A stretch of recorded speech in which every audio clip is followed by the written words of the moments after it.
The NFL season is in a long while from now, but it's never too early for NFL record predictions. Welcome back to another all sports culture video, and in this video, I will be going division by division, giving you guys my analysis on why I believe that certain teams will have that certain record. Make sure you guys subscribe and leave a like down below, and stay tuned for more AFC content along the way.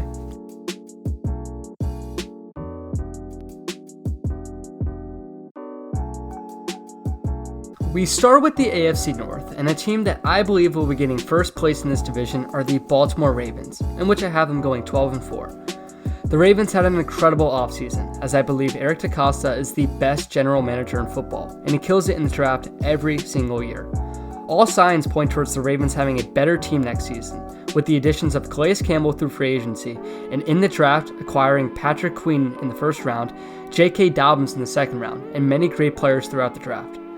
Lamar will continue to do his thing, and while I don't think he's going to have another MVP caliber season, he will still put up great numbers and lead this team to a 12-win season.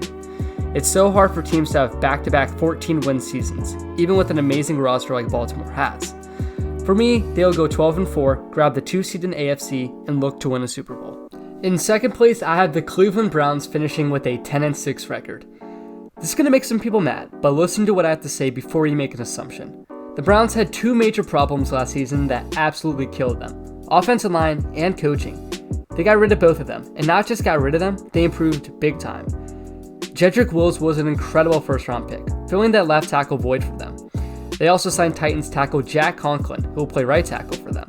But the most important move regarding the offensive line they made was signing O-line coach Bill Callahan, who's one of the best in the league and is widely respected by all coaches, players, and teams.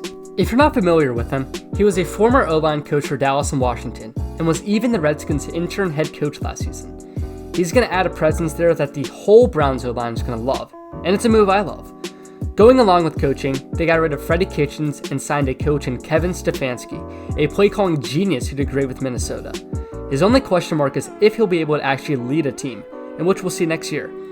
Baker's going to do great things, Odell Beckham Jr. will get back into his old self, Austin Hooper gives Baker another valuable option at center. I don't know why you can't love this Browns team. In third place, I have the Pittsburgh Steelers, in which I have them going 8-8. For Pittsburgh, they are a good team, and it's discouraging that they have to play in such a great division next season. You'll see an improvement from this team, having Big Ben back for the season, a pretty solid draft, but like I've been stating, they play in a tough division. While I do think this Pittsburgh team can get a Thanksgiving win against Baltimore, I don't expect them to sweep any team in that division, even Cincinnati. Mike Tomlin will do all he can, being one of the best head coaches in football, but it's not enough to be an above 500 team. The Steelers go 8-8 for me. And in last place, I have the Cincinnati Bengals going 5-11. This Cincinnati team did get a lot better through the draft, drafting their franchise quarterback with the number 1 overall pick and giving him a lot of weapons in the later rounds. However, a rebuild doesn't take one season, and Bengals fans need to understand that. Burrow will play great next year and show flashes of amazement, similar to Kyler Murray last season. I think Zach Taylor, Cincinnati's head coach, will work so well with Burrow, like he did with Goff in LA. Now, when looking at that roster, it's impossible to have them as a playoff team, but I think that they could get there in a couple years. The Bengals, 5-11. Next up, we have the NFC North, and the team that I have getting first in this division are the Green Bay Packers with a record of 10-6. The Packers did straight up awful in the draft, but even with that, I like them winning the division. Green Bay just lit a fire under Rodgers, who now has to understand it's now or nothing to get that second ring, with Jordan Love ready to go whenever. The Packers were also 1 game away from the Super Bowl last season, even with that performance against San Francisco. I like Green Bay for 10-6. I next have the Minnesota Vikings finishing 9-7, and just missing out on a wild card berth. I can already see the comments. The Vikings are a playoff team. Well, in my prediction, they aren't. The loss of Stefanski is going to hurt this team more than they realize, but even with that, they're still a winning team. 9 wins is where the win total is at for them, according to CBS Sports. And where do I have them at? 9 wins. Good team, maybe a playoff team, but for me, they aren't a playoff team next year, and they finish 9-7. Next up in third place, I have the Chicago Bears finishing 8-8. Coming into these record predictions, I was high on Chicago and thought they could be an above 500 team. But looking at the schedule, I realized it was more reasonable to have them at this record. It's a shame, especially after their incredible 2018 season. but I do think Foles is a huge upgrade for them, and I expect him to start sooner rather than later for this team. This team is a hard one to predict, but my mind is set on 8-8. And in last place for this division, I have the Detroit Lions going 4-12. The Lions, man. I think Patricia doesn't last the whole season, as it's been too long for having too many poor results. They get Stafford back, and on the offensive side, they have some weapons. But even with that, I don't see much out of this team, and I have them going 4-12 next season. I move on to the AFC South, and in first place I have the Tennessee Titans, finishing with a 10-6 record. The amount of hate presented on Ryan Tannehill this offseason was mind-blowing to me. Yeah, he's not going to put up monster stats, but he's going to win games just like he did down the stretch last season. Derrick Henry will be the beast he is, and I think A.J. Brown makes that sophomore jump. This Titans team isn't going away, and I have them finishing 10-6. In second place in this division, I have the Indianapolis Colts finishing 8-8. I do like this Colts team, and the addition of Philip Rivers will be alright, and obviously that offensive line is amazing. But to me, through everything they did this offseason and through the draft, I don't believe it makes them a playoff team yet. It's a game better than last year's 7-9 finish. I just don't see them as a 10-win team, at least for now. Come back to me in a couple years and we'll talk. I next have the Houston Texans, who I don't even know what happened to them this offseason. They traded their best player for a bag of chips. Bill O'Brien, we all learned, shouldn't be the GM of that team. And it's apparent this team won't be the same as it was last year, especially with their tough schedule early on in the year. But even with that, I still have them going 8-8. This team was really good last year, and even with the awful decisions made, they're still going to be a competitive football team. But 8-8 for me. We'll miss you, D-Hop. And in last place, I have the Jacksonville Jaguars, who I think will go 3-13. It's very sad, as I love Gardner Minshew and I think he can 100% be a starter in the NFL. But we will probably see an instance where the Jags are the worst team in football, take Trevor Lawrence first overall, and the rest is history. I just don't think much of this Jaguars team, and as much as I love Jay Gruden as offensive coordinator and some pieces on this team, I think they go 3-13. 2017, AFC Championship. Now, I have them going 3-13. What went wrong? Maybe I'll make a video on that. Next up is the NFC South, and in first place I have the New Orleans Saints finishing with an 11-5 record. The Saints lose a couple games compared to last season, but this still makes them a playoff team and a high seed in the NFC. This team is loaded with talent. Drew Brees is still going to ball at the age of 40, and while they have a competitor in the Bucs in that division, I still like the Saints at 11-5 and winning that division. In second place, I have the Tampa Bay Buccaneers with a 10-6 record. It's hard for me to put them in first place where we have no idea how Brady executes in this Tampa offense. But when you have Evans, Godwin, Gronk, and that monster front seven, you're going to win some games. They are for sure a playoff team for me. I just don't think they take the NFC South throne yet. In third place, I have the Atlanta Falcons finishing with a 6-10 record. Before you say, the Falcons are actually a really underrated team this year, realize that you say that every single season. I love Matt Ryan, Julio, and other valuable options on this team, but I do believe Dan Quinn's job is in major jeopardy this season, if things don't go to plan. Falcons are a 6-10 team for me, as much as that hurts me to say. In last place, I have the Carolina Panthers with a 4-12 record. The Panthers getting rid of Cam and bringing in Teddy Bridgewater is one of my favorite moves of the offseason, but even with that, I can't expect a lot out of Carolina. That defense is young, and the plan to stack up on the defense in the draft was a good one, but you can't expect to see results year one. Matt Rule is a rookie head coach I do like, but it'll take some years, in my opinion, until this team becomes a contender. 4-12 for me for the Carolina Panthers. The AFC East is now up, and in first place I have the Buffalo Bills going 10-6. Sean McDermott is one of my favorite head coaches in all of football, and with the addition of Stephon Diggs and Josh Allen entering his third year, I think we're going to see an AFC East throne be taken from New England. An incredible defense as well. I love Buffalo next season. The Josh Allen hate I don't get whatsoever, and we only hope that Buffalo gets their first playoff win since 1995. In second place, I had the New England Patriots going 8-8. Yes, they lost Tom Brady, the best player to ever put on a New England uniform. But they still have the best head coach of all time, and haven't we learned to never count him out? I do expect them to be competitive, but at the same time, I would not put them as a playoff team. The defense is so legit, but we could sense a drop-off last season, especially late on. And I think we'll see more of a drop-off, but not enough for them to go under 500. 8-8 for me for New England. In third place, I have the New York Jets going 8-8 as well. Look, Sam Darnold is now the most underrated quarterback in football, and it's not close. The man had mono, had to play with the worst O-line in football for 2 straight years, had to deal with so much, and yet has still done alright. He has been put in so many awful situations and has found a way to still show flashes of amazement. They fixed that O-line, got a lot of late round steals like Denzel Mims.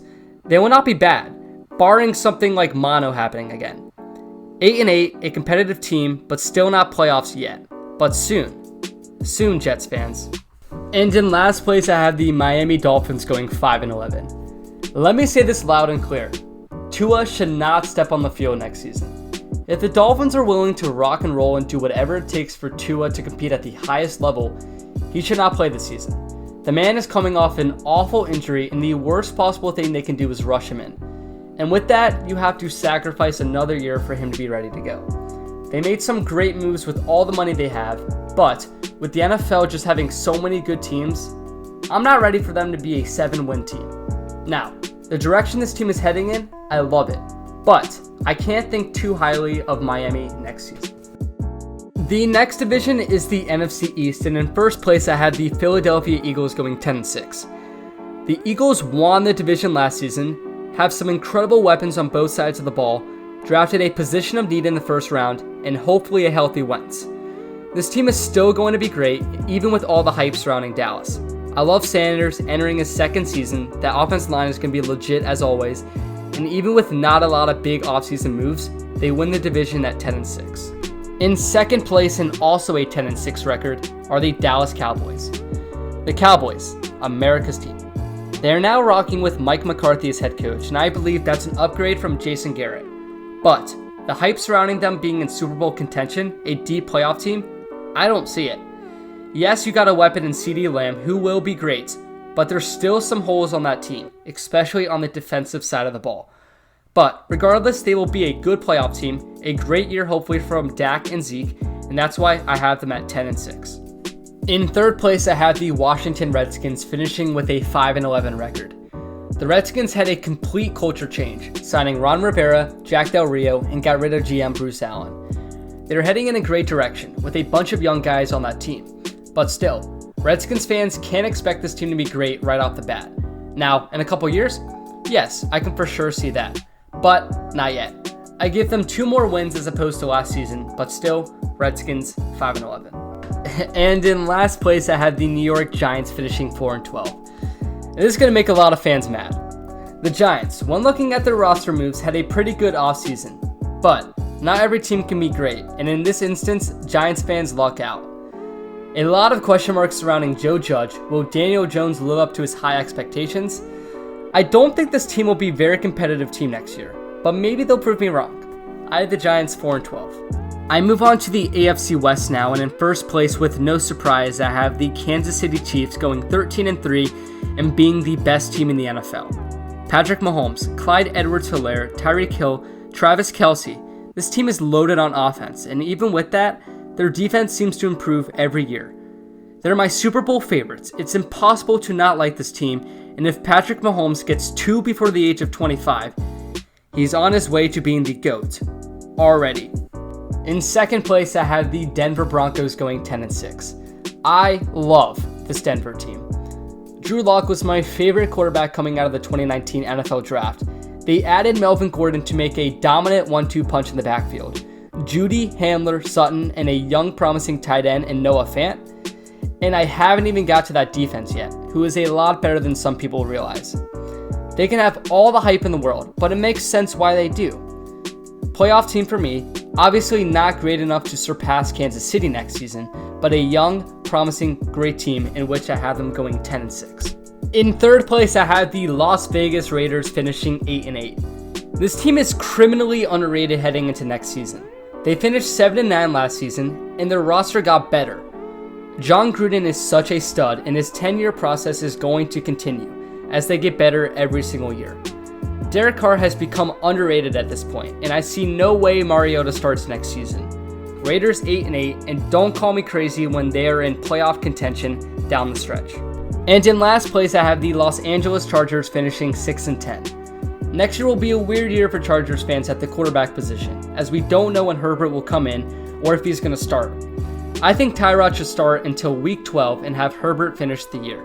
But even with that, the offense, especially the O-line, has many holes, and we can praise that defense all we want, but I don't have enough trust in that offense. 6-10 for the Chargers. And the last division we got is the NFC West, arguably the most competitive division in all of football. I start off with the Seattle Seahawks getting first place with a 12-4 record. Look at the Seahawks for 7 to 8 games and tell me they can't go undefeated down that stretch. Russell Wilson is finally going to get that MVP award. Pete Carroll is in serious contention for Coach of the Year. This team is really, really good. I love them next season as I have them going 12-4 and getting a high seed heading into the 2021 NFL playoffs. In second place, I have the San Francisco 49ers finishing with a 10-6 record. The 49ers are an incredible team, but I simply don't think they're going to have the type of season that they had last season, especially with myself being so high on a division rival, the Seahawks. I think Jimmy G becomes more exposed next year, but even with that, I still think they're a good football team. 10-6, playoff team again, and I think they could still make a deep run in those playoffs. In third place, I have the Los Angeles Rams finishing with a 7-9 record. The Rams hired an offensive coordinator in Kevin O'Connell, who I think is going to work so well with Jared Goff. But this Rams team is obviously not the same as it was in 2018, and with Cam Akers and Darrell Henderson in the backfield, it runs a little doubt in my mind. There are also a lot of losses they took on defense, but when you have Sean McVay's head coach, they're still going to be competitive. 7-9 for the Rams. And in last place, I have the Arizona Cardinals. The Cardinals got a lot better this offseason, but what people need to understand is that not every young team can be a playoff team. Kyler hopefully hits his sophomore jump. The defense will become a lot better after stealing an incredible player in Isaiah Simmons. But, O-line. Kyler is so good on the move, everyone knows that, but he needs a solid O-line, and it's not being presented. I do love the way this team is heading in, though, and they will be a good team soon. But for now, 7-9 is the way to go for them.